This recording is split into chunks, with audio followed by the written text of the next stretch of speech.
ఇక చంద్రబాబు నాయుడు అయితే చెప్పతరం కాదు. హైదరాబాద్ కట్టిందే నేనండి. ఇదైతే మరీ విచిత్రంగా మెంటల్ కేసు. హైదరాబాద్ చంద్రబాబు నాయుడు కడితే కులీ కుతుబ్ షా ఏం చేయాలి? ఆత్మహత్య చేసుకోవన్నా? ఇప్పుడు చార్మినార్ కూడా రామన్న చెప్పాలి. చార్మినార్ కూడా చంద్రబాబు నాయుడే కట్టిండా?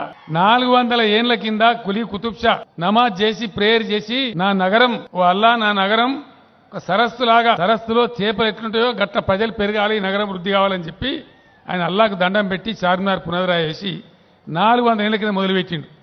కులీ కుతుబ్ షా ఎప్పుడు పెట్టిండు, ఎప్పుడు పుట్టిండు? చంద్రబాబు నాయుడు ఎప్పుడు పుట్టిండు? నాకు అర్థం కాదు. ఈ చంద్రబాబు నాయుడు మెంటల్ అని నేను అంటున్నా. ఎందుకు అంటున్నాడు? వెనకట కూడా మాట చెప్పిండు, అడవులు పెంచాలంటే మేకలను బ్యాన్ చేయాలని. నేనన్నా మేక ఎప్పుడు పుట్టింది, వీడు ఎప్పుడు పుట్టిండ్రా భయ? నేను సృష్టిలో భాగంగా వచ్చిన మేకను బ్యాన్ చేసే అధికారం నీకెక్కడ? నాకు అర్థం కాదు. ప్రతిదీ హైదరాబాద్ ప్రపంచ పటంలో పెట్టినట్టు, ప్రపంచ పటంలో. ఇప్పుడు మనం ఏం చేయాలి? ఇదంతా ప్రపంచ పటంలో పెట్టిన సిపాయి మరి అమరావతిలో ఒక ఇటుక కూడా ఎందుకు గట్లే? 5 ఏళ్ళ ఏమైనా మరి అక్కడ ఏమీ లేదు, డంబచారం తప్ప, గ్రాఫిక్లు తప్ప ఒక బిల్డింగ్ గతి లేదు ఇప్పటికక్కడ. అంటే ఇటువంటి మోసగాళ్ళు, మనల్ని వంచిన వాళ్ళు మళ్ళా ఈ ఎలక్షన్లో వస్తూ ఉన్నారు. తస్మాత్ జాగ్రత్త. మనం జాగ్రత్త లేకపోతే దెబ్బతింటాం. ఒక్కటే మాట మీకు నేను మనవి చేస్తా ఉన్నా. ఈ సంక్షేమం గతంలో మనం ఎప్పుడు అనుకోలే. 1000 రూపాయల పెన్షన్ ఇస్తారు అనుకోలే. కళ్యాణ లక్ష్మి ఆడపిల్ల పెళ్ళైతే 1,116 రూపాయలు ఇస్తారని మన చరిత్రలో మన కళలు అనుకున్నామా? ఈ చంద్రబాబు నాయుడు ఇచ్చిండా? ఈ కాంగ్రెస్ ఇచ్చిందా?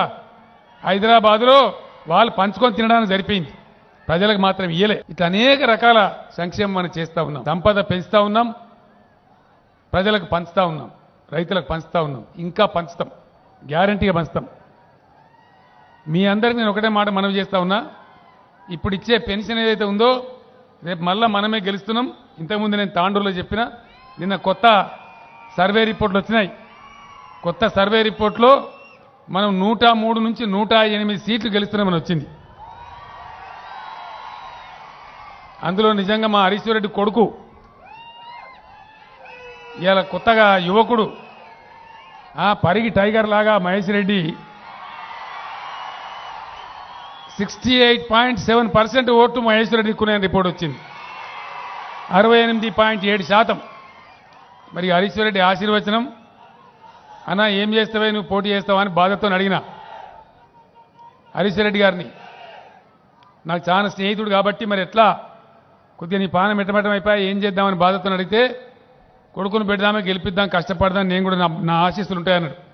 ముందుకోవాలంటే పొమ్మన్నాడు. పెట్టిన దానికి ఇలా నాకు గుండె నిండా సంతోషం ఉన్నది. తండ్రికి దగ్గర కొడుకు అనిపించుకొని ఇలా 67% ఓట్లు సంపాదించే స్థితికి చేరుకున్నాడు. మీ అందరూ ఆశీర్వదించి దయచేసి గెలిపించండి. యువకుడు, స్పాట్లెస్ క్యారెక్టర్, మంచి వ్యక్తి, డెఫినెట్గా బ్రహ్మాండంగా సేవ చేస్తాడు. ఆయన ఎంబడి ఉండి